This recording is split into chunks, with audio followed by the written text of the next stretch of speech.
اور اس کا مطلب ہے رین پورنگ فورتھ مچ اور abundantly.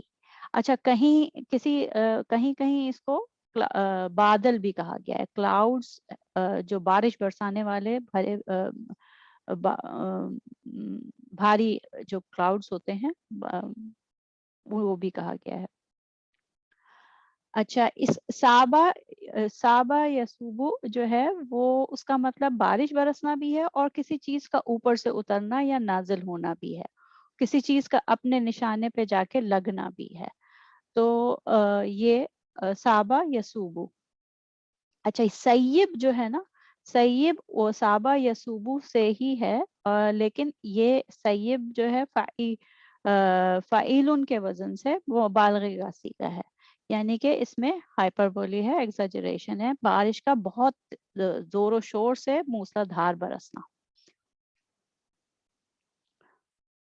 پھر سیب کے بعد جو ہے ظلمات ہم پہلے دیکھ چکے ہیں. ظلمات کا مطلب وہی اندھیرے, تاریکیاں.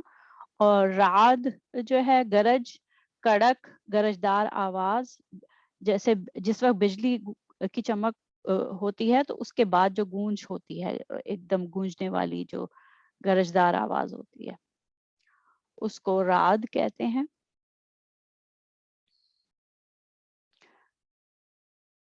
اور برق بجلی کو کہتے ہیں. ٹھیک.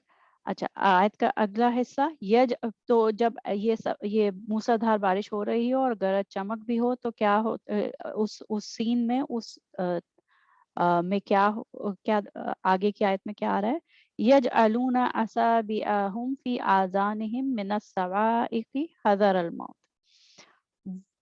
یجعلون وہ ڈال لیتے ہیں کیا, اصابعہم, اصابع جو ہے انگلیاں, اپنی ہم کا مطلب اپنی, اصابعہم اپنی انگلیاں, وہ اپنی انگلیاں فی آذانہم ڈال لیتے ہیں, ڈال لیتے ہیں اپنے کانوں میں. جب من الصواعق, جب بجلی کی کڑک ہوتی ہے, گرنے والی بجلیاں ہوتی ہیں, صاعقہ گرنے والی بجلی کو کہتے ہیں, وہ بجلی جو گر جائے تو صاعقہ. تو صواعق اس کی جمع ہے. گرنے والی بجلیوں سے ان کو ڈر لگتا ہے کہ کہیں مر ہی نہ جائیں. حذرہ جو ہے وہ ڈر, خوف. حذر الموت, موت کے ڈر سے گرنے والی بجلیوں کے ساتھ ہی وہ اپنی انگلیاں اپنے کانوں میں ٹھونس لیتے ہیں. اچھا جعلا جو یہاں پہ پہلی دفعہ آیا ہے لفظ جعلا, بہت وسیع اس کے معنی ہوتے ہیں. تو اس میں یہ کہ اس کے معنی بنانا بھی ہے, رکھنا, ڈالنا, اثر کرنا, تیار کرنا, پیدا کرنا, مقرر کرنا, یہ سارے معنی ہیں. to put, to place, to make, to effect, to appoint, or to fix a price, or to fix a compensation or reward, and to begin also. تو اس میں جعلا یا جعلو کے بہت سے معنی آتے ہیں. اور راغب کے قول کے مطابق یہ لفظ ہر کام کرنے کے لیے بولا جا سکتا ہے. یہ میں لغت سے پڑھ رہی ہوں, لغت القرآن جو ڈکشنری ہے. مثلا قرآن کریم میں ہے وَجَعَلَنِي نَبِيًّا, اس نے مجھے نبی بنا دیا. اچھا اس میں نبی بنایا یعنی کہ نبی اپوائنٹ کر دیا. اس میں اپوائنٹ کے نام مطلب ہوا. اور کہیں کہیں کسی چیز کو واقعی کریٹ کرنا, تخلیق کے معنوں میں بھی آتا ہے جعلا.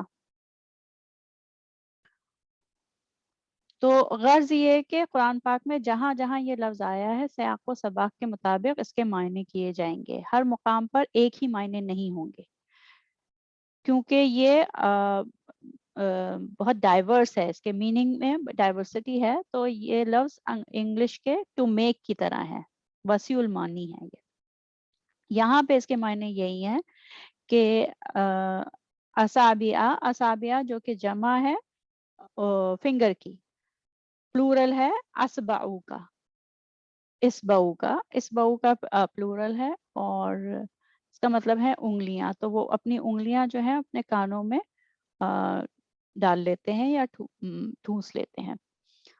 اچھا،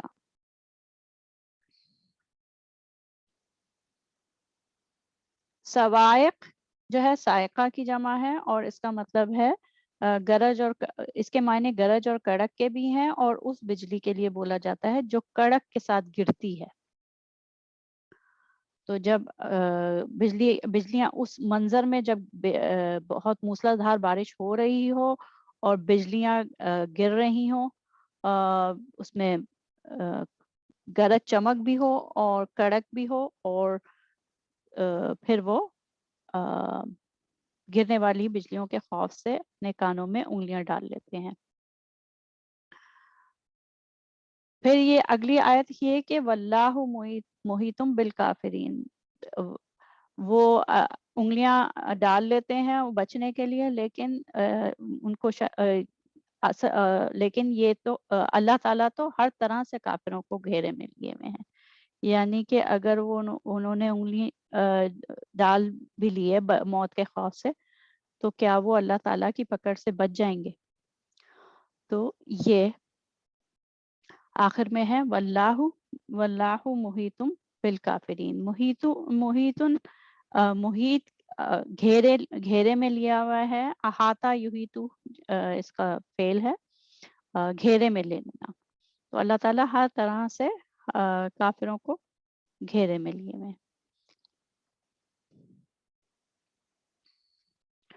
اچھا، اب ہم اس کو اس کی تفہیم کے سلسلے میں دیکھتے ہیں کہ یہ دونوں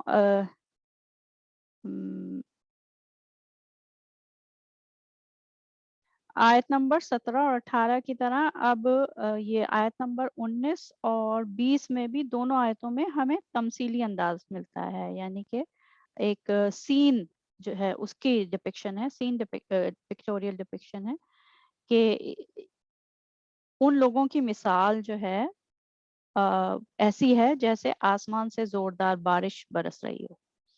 تو اور پھر اس کے بعد وہ جب بجلی گر رہی ہوں ایک کے بعد ایک جب بجلیاں گر رہی ہیں تو وہ ڈر سے اپنے کانوں میں انگلیاں ٹھوس لیتے ہیں.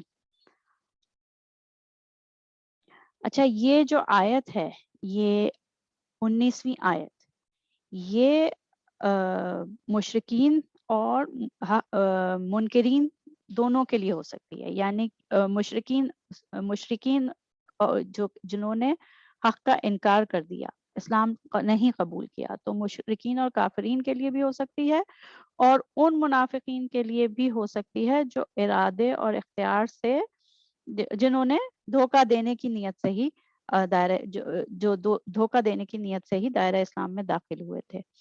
تو یہ آیت اپنے معنوں کے حساب سے دونوں پہ منطبق ہو سکتی ہے، کافرین کے لیے بھی اور جو دھوکے باز منافقین کے لیے بھی. اچھا، اس آیت میں آسمان سے نازل ہونے والی بارش میں قرآن پاک اور اس کی ہدایت کی طرف اشارہ ہے. یعنی کہ جو تشبیہ جو بارش اوپر سے برس رہی ہے آسمان سے، وہ اس میں تشبیہ زیادہ تر قرآن پاک میں اکثر کئی جگہوں پہ متعدد جگہوں پہ قرآن پاک کے نازل ہونے کو آسمان سے حیات بخش پانی کے برسنے سے تشبیہ دی گئی ہے. یعنی کہ جیسے کہ ایک باران رحمت، یہ حیات بخش پانی ہے جو مومنین کے دلوں کو سیراب کرتا ہے. جو بارش جو قرآن پاک نازل ہو رہا ہے آسمان سے، روحانی طور پر تو آیات اتر رہی ہیں، لیکن اس کو تشبیہ ایک حیات بخش پانی سے دی گئی ہے کہ وہ مومنین کے دلوں کو حیات بخشتی ہیں. لیکن اس آیت میں جو پرسپیکٹیو ہے وہ تو منکرین اور منافقین کا ہے. تو اگر اس بارش کو منکرین اور منافقین کے پرسپیکٹیو سے دیکھیں تو پھر ان کو ایسا لگ رہا تھا کہ جیسے یہ جو قرآن نازل ہو رہا ہے، قرآن پاک نازل ہو رہا ہے، وہ ان کو ایسا لگ رہا تھا جیسے گرج چمک کے ساتھ طوفانی بارش ہو رہی ہے. وہ کیونکہ ظاہر ہے قرآن پاک پہ ایمان نہیں رکھتے تھے، اور تو ان کے لیے یہ جو اس کی رحمت ہے، قرآن پاک ایک رحمت ہے، وہ رحمت کے اس رحمت کو محسوس کرنے سے قاصر تھے وہ. اچھا، اگر ہم اب اس آیت کو مشرکین مکہ کے حوالے سے دیکھیں کہ مشرکین مکہ جنہوں نے حق سے مکمل انکار کیا ہوا تھا، کفر کی روش اختیار کی ہوئی تھی، تو ان کی پرسپشن کے مطابق اس آیت کو اگر ہم ایکسپلین کرنا چاہیں تو وہ جو مشرکین تھے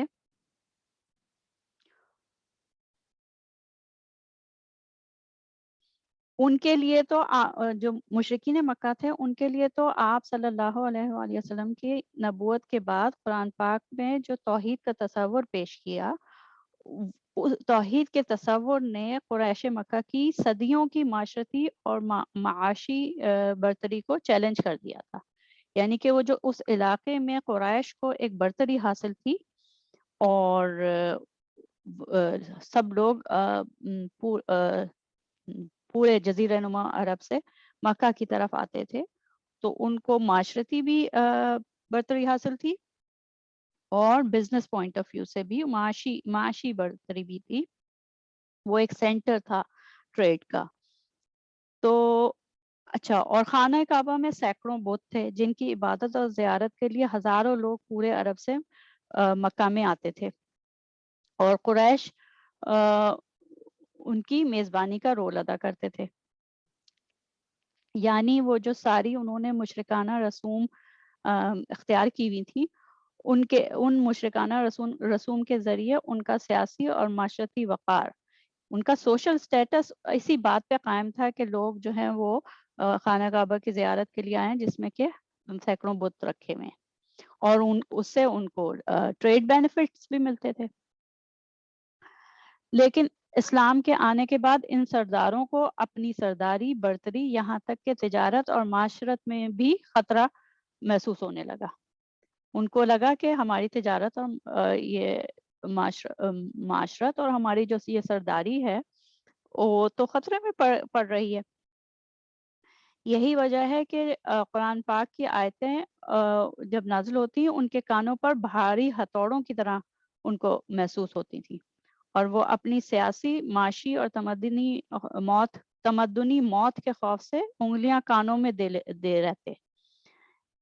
وہ جو خوف ان کو کھائے جا رہا تھا کہ اب ہماری برتری ختم ہو جائے گی، ہم سرداری ہمارے ہاتھوں سے نکل جائے گی، دوسرے ہمارے یہ جو ایک ٹریڈ سینٹر بنا ہوا ہے یہ بھی ختم ہو جائے گا اگر ہم ایک خدا کو مان لیں. تو وہ پھر ایسے جیسے انہوں نے اپنے کانوں میں انگلیاں دی ہوئی ہوں، قرآن پاک کے پیغام کو وہ ہرگز سننے اور ماننے کے لیے تیار نہیں تھے.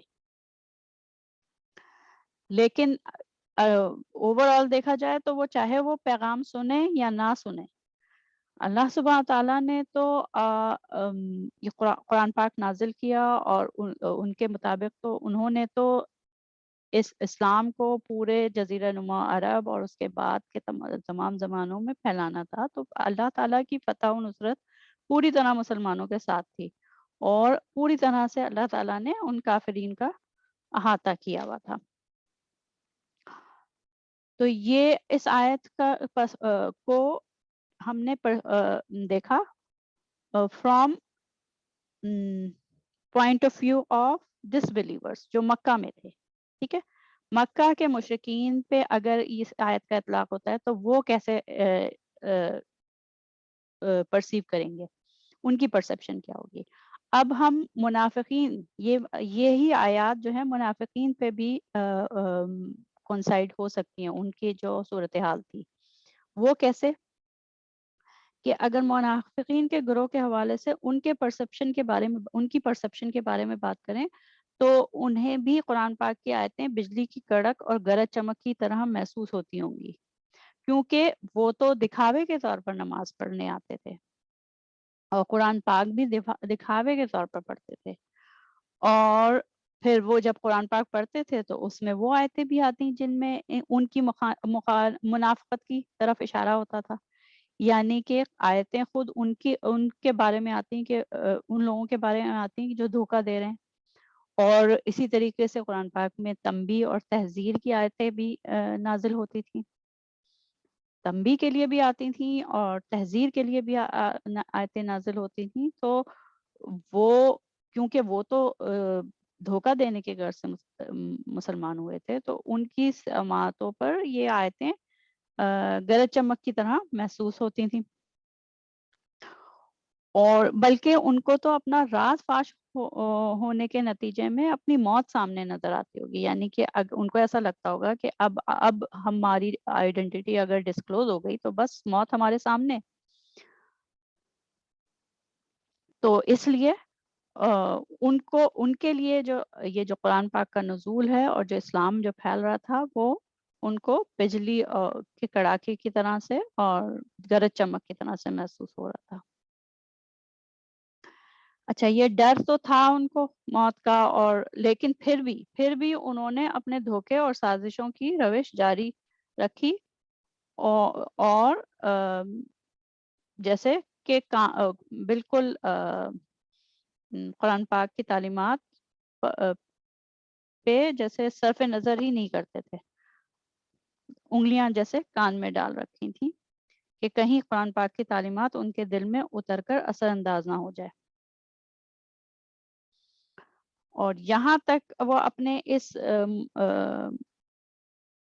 فریب اور دھوکے بازی کے جو سازشی معاملات تھے اس پہ جمے رہے، یہاں تک جمے رہے کہ آخرکار اللہ تعالیٰ نے انہیں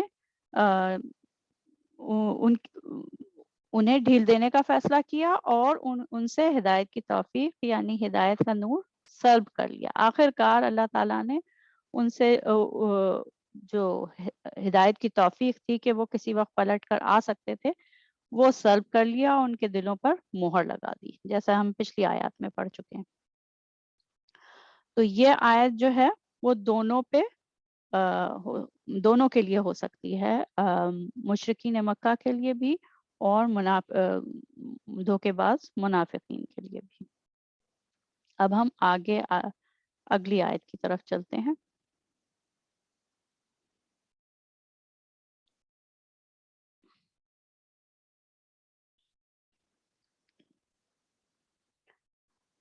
یکاد البرق یخطف ابصارهم.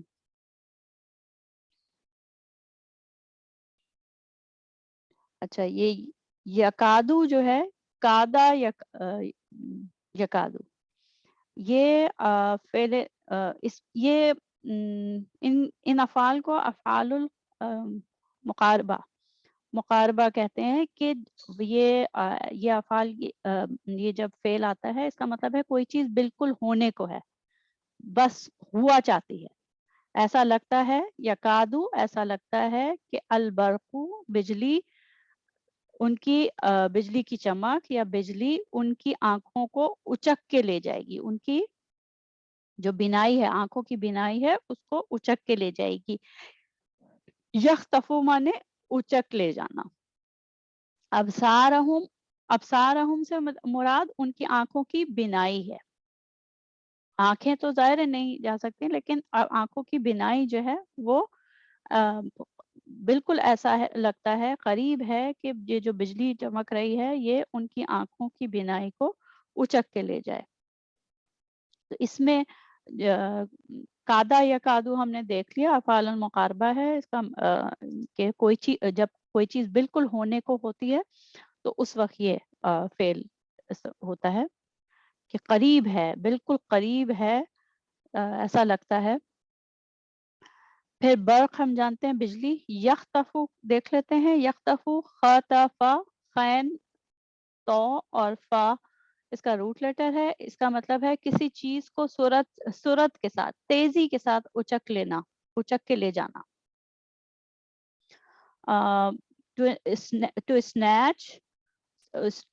to snatch something stealthily، تو بہت تیزی سے، سرعت سے، rapidly to take away, to seize or to grab something speedily. rapidly. یہ اس کا مطلب ہے. تو بجلی جیسے ایک دم سے ان کی آئی سائٹ لے جائے. اچھا اب سین وہی چل رہا ہے, سین وہی جیسے آیت نمبر 19 میں ہے کہ موسلادھار بارش ہو رہی ہے, اس میں بجلی بھی ہے اور گرج اور چمک دونوں ہیں. پھر کیا ہوا؟ کلما ادا لہم مشوا فیہ, جب کبھی بھی, کلما جب کبھی بھی, ادا روشن ہو جاتی ہے یا روشن کر دیتی ہے, روشنی ہو جاتی ہے, لہم ان کے لیے, کیا چیز روشن کر دیتی ہے ان کے لیے؟ بجلی کی چمک. جو بجلی چمک رہی ہے تو جب بجلی ان کے لیے اجالا کر دیتی ہے تو مشوا فیہ, وہ اس کی روشنی میں چلنے لگتے ہیں. فیہ اس میں, اس کی روشنی میں چلنے لگتے ہیں. تو جب کبھی بھی جو بجلی کڑکتی ہے اور اس سے تھوڑی سی روشنی ہو جاتی ہے تو وہ چلنے لگتے ہیں. وَإِذَا أَظْلَمَ عَلَيْهِمْ قَامُوا, اور جب ان پر اندھیرا چھا جاتا ہے, اور جب وَإِذَا أَظْلَمَ, اظلم اندھیرا چھا گیا. اچھا ایزا جو ہے شرط ہے نا, کہ جب ان پہ اندھیرا چھا گیا, اس لیے چھا جاتا ہے کیونکہ شرط کا لفظ آ رہا ہے نا. تو وَإِذَا أَظْلَمَ, جب ان پہ اندھیرا چھا جاتا ہے, قاموا, وہ کھڑے رہ جاتے ہیں. قام یقوم ہم پہلے بھی پڑھ چکے ہیں اقیم الصلاۃ میں. تو قام یقوم جب ثلاثی مجرد سے آتا ہے تو کھڑے ہو جانا, فزیکلی کھڑے ہو جانا. اقام یقیم کسی چیز کو کھڑا کرنا, کسی چیز کو اسٹیبلش کرنا. یہاں پہ قام یقوم ہے کہ وہ کھڑے رہ جاتے ہیں. تو جب بجلی اجالا کرتی ہے تو وہ چلتے ہیں, اور جب اندھیرا ہو جاتا ہے تو کھڑے رہ جاتے ہیں. وَلَوْ شَاءَ اللَّهُ لَذَهَبَ بِسَمْعِهِمْ وَأَبْصَارِهِمْ. اچھا اس میں خطفہ ہم دیکھ چکے ہیں, ادا ہم پچھلے اس میں آیت میں دیکھ چکے ہیں, روشن کر دینا. مشا یمشی, یہ جو مشا کا لفظ ہے, مشا چلنے لگتے ہیں, پیدل چلنے لگتے ہیں, اپنے ارادے سے پیدل چلنے لگتے ہیں. مشا یمشی کا مطلب پیدل چلنا اور ایک مقام سے دوسرے مقام کی طرف اپنے ارادے سے منتقل ہونے کے ہیں, پیدل چلنا. اچھا اور ظلمہ جیسے اندھیرا چھا جانا, اندھیرا چھا گیا, علیہم ان پر, تو وہ قاموا کھڑے رہ گئے. وَلَوْ شَاءَ اللَّهُ لَذَهَبَ, ولو جو ہے اگر یہ بھی شرط ہے, اور حرف امتناع لامتناع, یعنی کہ وہ شرط جو کہ کبھی پوری نہ ہو, نہیں ہوئی, وہ شرط ایسی شرط جو کہ پوری نہیں ہوئی. اگر اللہ چاہتا تو ان کی سماعت و بصارت, سننے اور دیکھنے کی طاقت کو زائل کر دیتا. یعنی کہ یہ جو لوگ ہیں جو جن کے متعلق یہ آیت آئی ہے کہ وہ جب تھوڑی سی روشنی ہوتی ہے تو چل پڑتے ہیں, اور جب اندھیرا چھا جاتا ہے تو ٹھٹک کے کھڑے ہو جاتے ہیں. تو ایسے لوگوں کے لیے یہ آیت ہے کہ وَلَوْ شَاءَ اللَّهُ لَذَهَبَ بِسَمْعِهِمْ, اگر اللہ تعالی چاہتا تو ان کی سماعت و بصارت یعنی سننے اور دیکھنے کی طاقت کو زائل کر دیتا. اچھا اس میں لا وہی حرف شرط ہے, ایک ایسی شرط جو کہ پوری نہ ہوئی ہو یا نہ ہو سکے. اور شاء کا مطلب ارادہ کرنا, چاہنا. اگر اللہ تعالی چاہتا تو ایسا ہوتا, کیونکہ نہیں چاہا تو نہیں ہوا. تو یہ ہے کہ شاء ارادہ کرنا, چاہنا. جیسے ہم ماشاء اللہ کہتے ہیں نا, تو گاڈ ولنگ, کہ گاڈ انشاء اللہ, گاڈ ولنگ, اور ماشاء اللہ what God intended, جو اللہ نے چاہا. تو شاء کا مطلب یشاء کا مطلب ارادہ کرنا، چاہنا، یہ اس کا مطلب ہے. ذہابہ بھی ہم نے دیکھ لیا، لے جانا، کسی چیز کو لے جانا. تو اور یہ لا جو آیا ہے یہ جواب شرط پہ آیا ہے. لا جو ہے واقعہ فی جواب شرط ہے، یہ جب اس کی ایمفیسس کے لیے، تاکید کے لیے. اگر اللہ چاہتا تو ضرور ان کی سماعت اور بصارت کو لے جاتا یا زائل کر دیتا. اور پھر ہے ان اللہ علی کل شیء قدیر، اللہ تعالی ہر چیز پر قادر ہے. یعنی کہ اللہ تعالیٰ چاہے تو ان کو معاف کر دے، نہیں لے کے جائے، اور چاہے تو سزا لے جائے ان کی سماعت اور بصارت کو. جیسے کہ پچھلی آیات میں ہے ختم اللہ علی قلوبہم، کہ مہر لگا دی. تو اس آیت میں یہ ہے کہ اگر اللہ چاہتا تو ان کی سماعت و بصارت کی طاقت کو زائل کر دیتا. اب ہم اس کو سمجھتے ہیں. اس کا وہی یہ ہے کہ اس میں بھی وہی بارش، بجلی اور کڑک ہے. اور لگتا ایسا ہے کہ جو بجلی کڑک رہی ہے وہ ان کی بصارت کو ایک دم سے لے جائے گی، ان کی بینائی کو لے جائے گی. اور جب وہ تھوڑی سی روشنی پاتے ہیں تو چل پھر لیتے ہیں، آگے بڑھ جاتے ہیں. اور جب اندھیرا چھا جاتا ہے تو وہ ٹھٹک کے کھڑے رہ جاتے ہیں.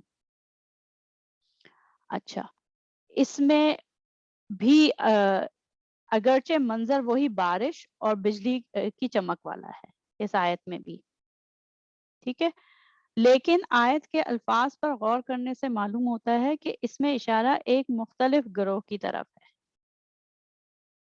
وہ گروہ جو نو مسلم لوگوں پر مشتمل تھا، نیولی کنورٹڈ لوگ.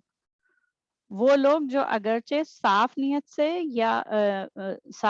سے یا تو اسلام کی دعوت کو حق سمجھ کے مسلمان ہوئے تھے، یا پھر اپنے قبیلے کے دوسرے لوگوں کی دیکھا دیکھی مسلمان ہوئے تھے. ان میں ارادہ نہیں تھا دھوکہ دینے کا، دھوکہ دینے کی نیت سے نہیں اسلام میں داخل ہوئے تھے. اسلام میں داخل وہ صاف نیت سے ہوئے، اسلام کو حق سمجھ کے ہوئے. یا پھر یہ کہ جب اپنے قبیلے کے لوگوں کو دیکھا باقی لوگ اسلام قبول کر رہے ہیں تو ہم بھی پورا کا پورا قبیلہ مسلمان ہوا. تو یہ ایسے لوگوں کے متعلق آیت معلوم ہو رہی ہے. لیکن وہ مسلمان تو ہو گئے تھے، لیکن ان میں ہمت، لگن اور استقامت کی کمی تھی. ان میں اتنی استقامت، ایثار اور اطاعت کا جذبہ جو ہے ویسا نہیں تھا جیسا مہاجرین اور انصار جو صحابہ اکرام کی جماعت میں تھا. ابھی ایمان ان کے دلوں میں پوری طرح راسخ نہیں ہوا تھا. چنانچہ جب ان کو اسلام کی عمومی عبادات، یعنی مثلا نماز، روزہ، حج اور عمرہ جیسے احکام دیے جاتے تو وہ ان پر خوشی خوشی عمل کرتے. جب ان کو آسان عبادات یا آسان احکام دیے جاتے تو وہ ان پر خوشی خوشی عمل کرتے، یعنی کہ جب تھوڑی روشنی آتی تو چلنا شروع کر دیتے. ان کو آسان احکام ان کو اندھیری رات میں روشنی کی طرح لگتے اور وہ ان پر عمل کرنے کے لیے چل پڑتے. لیکن جب جہاد اور غزوات کے موقع پر ان سے لڑنے کا کہا جاتا اور انفاق فی سبیل اللہ کا کہا جاتا، جو قتال کا، جہاد لڑنے کا، اور انفاق فی سبیل اللہ، اس میں جو جہاد بالمال جو کرنا ہوتا تھا، وہ جب احکام آتے تو ان پر اندھیرا چھا جاتا. ان کو ایسا لگتا کہ اب اتنی مشکل آ پڑی ہے، اندھیرا چھا جاتا اور وہ ٹھٹک کر کھڑے ہو جاتے. اب موت کا خوف اور مال کی محبت انہیں اندھیروں میں لے جاتے اور وہ اسلام کی راہ پر چلنے سے ہی معذور ہو جاتے. یعنی کہ وہ اب جذبس کرنا شروع کر دیتے کہ نہیں، ہم تو نہیں لڑنے جائیں گے، یا اتنے سخت احکام کیسے آ گئے، اس طریقے کی بات. جیسے کہ ہم نے دیکھا تھا غزوہ تبوک کے موقع پہ بہت سے لوگ بہانے کر کے رک گئے تھے مدینے میں. تو یہ آیت اگر ہم دیکھیں تو یہ ان منافقوں کے لیے جو عمل کے منافق تھے، نیت سے منافق نہیں تھے بلکہ عمل سے منافق تھے. تو ان عمل کے منافقوں کے لیے اللہ تعالیٰ آیت میں فرماتے ہیں کہ اگر وہ چاہتے تو ان کی بھی سماعت اور بصارت کی صلاحیت کو زائل کر دیتے، یعنی ہدایت کی توفیق سلب کر کے دلوں پر مہر لگا دیتے.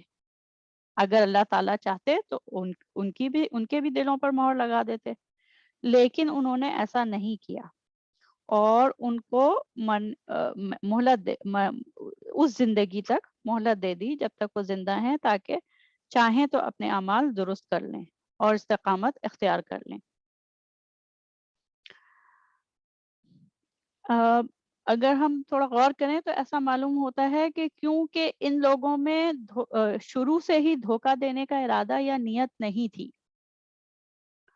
اور نہ ہی مومنین سے استہزاء والا معاملہ تھا، جیسے کہ وہ دوسرے منافقین کا تھا جو کہ باقاعدہ سازشوں دھوکہ دینے کے لیے اور سازشیں کرنے کے لیے مسلمانوں میں تھے.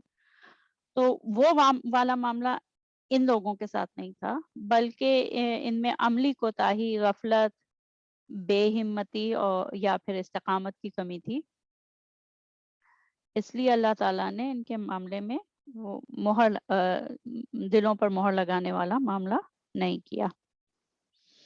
البتہ آخری آیت میں اگر ہم دیکھیں تو یہ ہے کہ آخری آیت میں ان کو تنبیہ کی ہے کہ بے شک اللہ تعالیٰ ہر چیز پر قادر ہیں، یعنی کہ ان کو تنبیہ ہے کہ اپنے اعمال درست کر لیں اور اطاعت، پوری اطاعت پہ کی طرف رجوع کریں، کیوں بے شک اللہ تعالیٰ ہر چیز پر قادر ہیں، یعنی کہ سزا اور جزا دونوں کا اختیار رکھتے ہیں. تو یہ جو ہے ان آیات کا مفہوم ہوا. تاریخی پس منظر میں ہم نے دیکھا کہ جو 19ویں آیت تھی وہ مشرکین مکہ اور منافقین مدینہ منورہ میں جو منافقین کا گروہ تھا دونوں پر منطبق ہوتی ہے. ان دونوں کے لحاظ سے اس کو ایکسپلین کر سکتے ہیں. اور یہ والی آیت جو ہے وہ ان لوگوں کے لیے جن کے اعمال میں کوتاہی تھی، اطاعت میں ان کے پوری اطاعت نہیں کرتے تھے. جب کچھ احکام، آسان احکام آتے تو رجوع کر لیتے، اور جب مشکل احکام آتے، جہاد کا حکم آتا تو ٹھٹک کے رہ جاتے. تو یہ آیت ان لوگوں کے لیے. اچھا، اب ہم دوسرے مرحلے میں ہم تذکیر کرتے ہیں کہ ہم ان آیت سے ہم اپنی آج کی زندگی میں اس کا اطلاق کس طریقے سے کر سکتے ہیں، کہ ہم کیا سبق حاصل کر سکتے ہیں.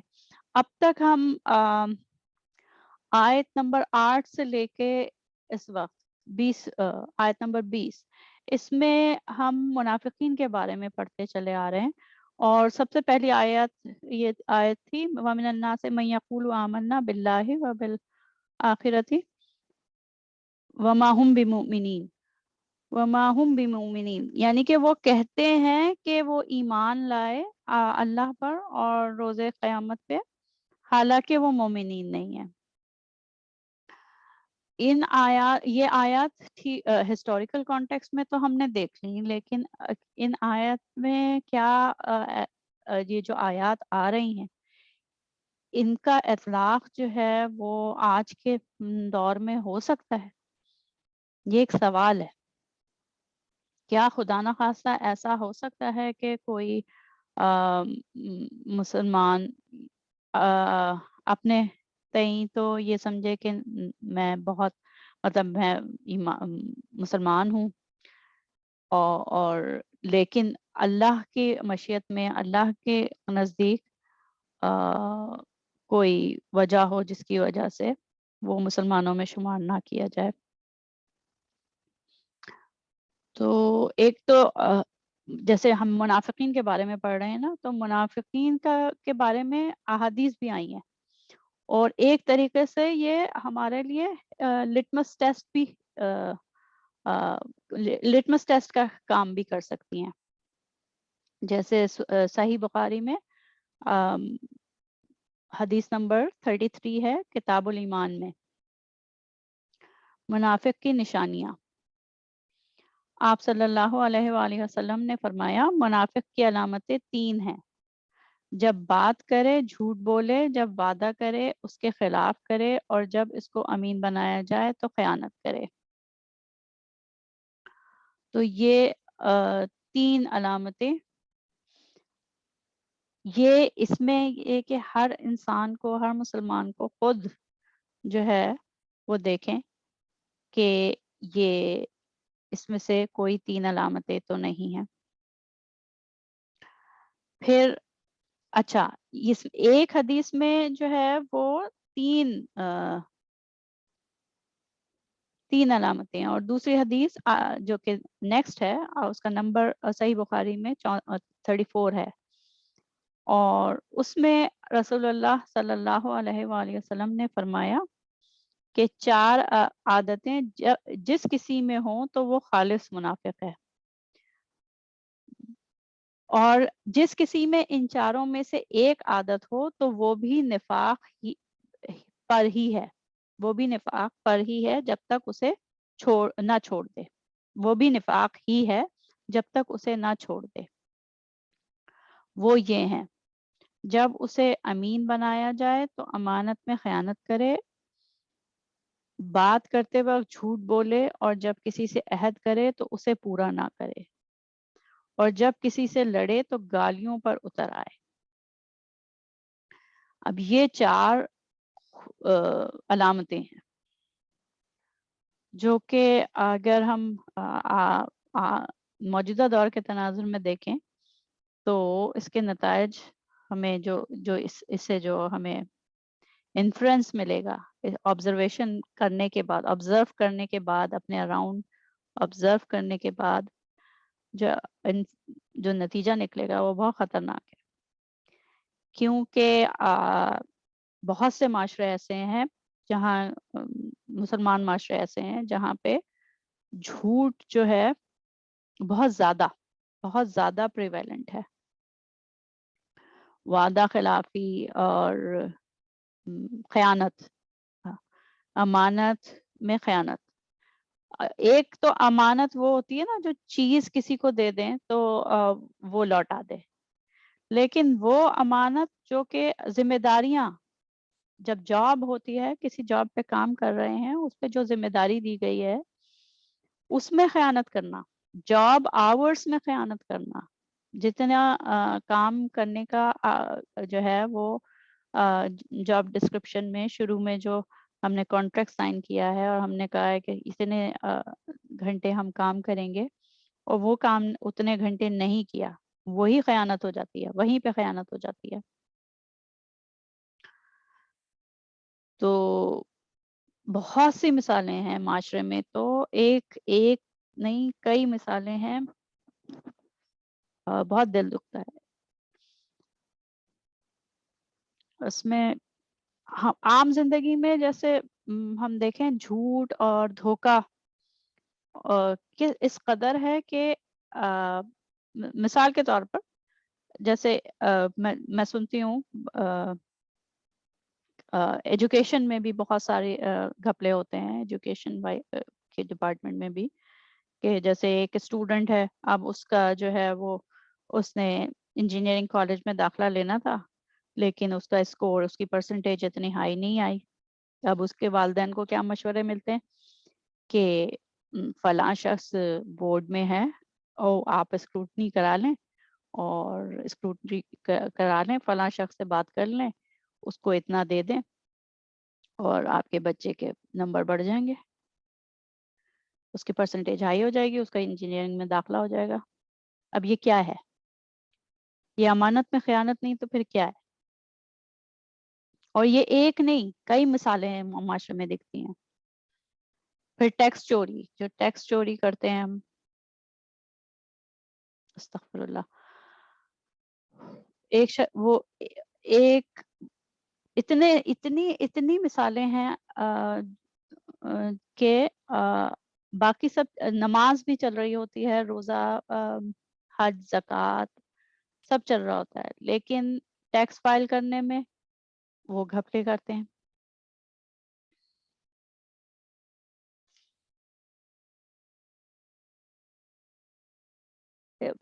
یہ ساری چیزیں جو ہے نا، یہ ہمیں اس کے بہت زیادہ اس پہ توجہ کی ضرورت ہے کہ کس طریقے سے ان خرابیوں کو، یہ جو اخلاقی برائیاں ہیں، ان کو ختم کیا جائے.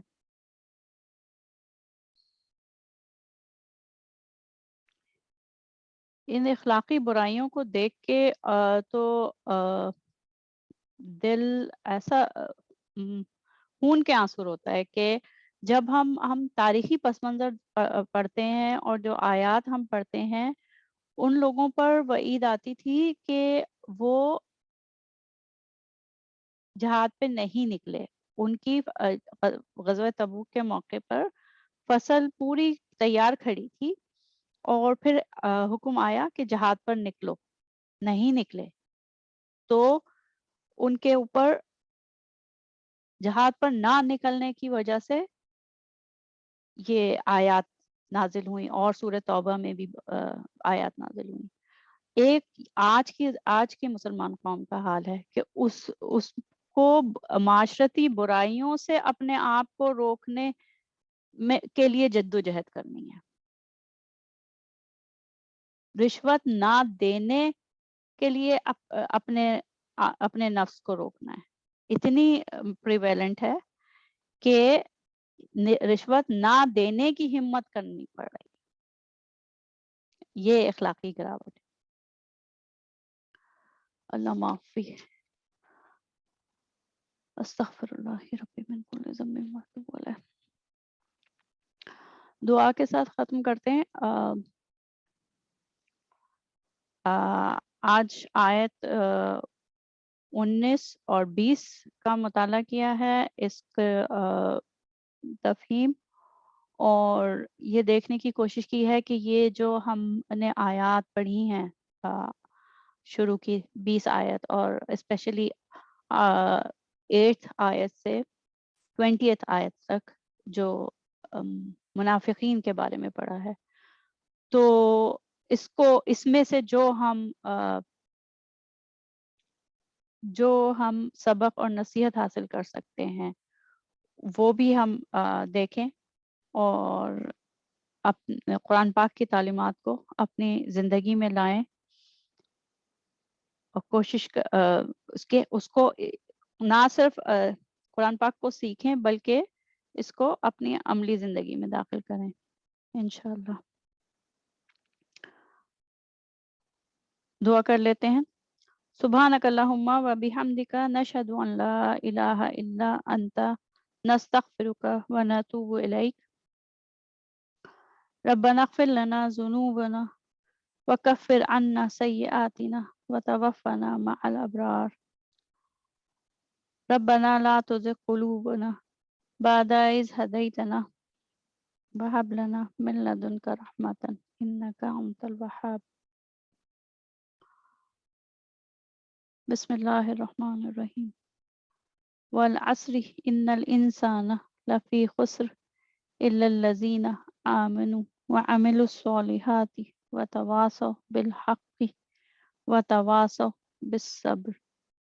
السلام علیکم ورحمۃ اللہ وبرکاتہ.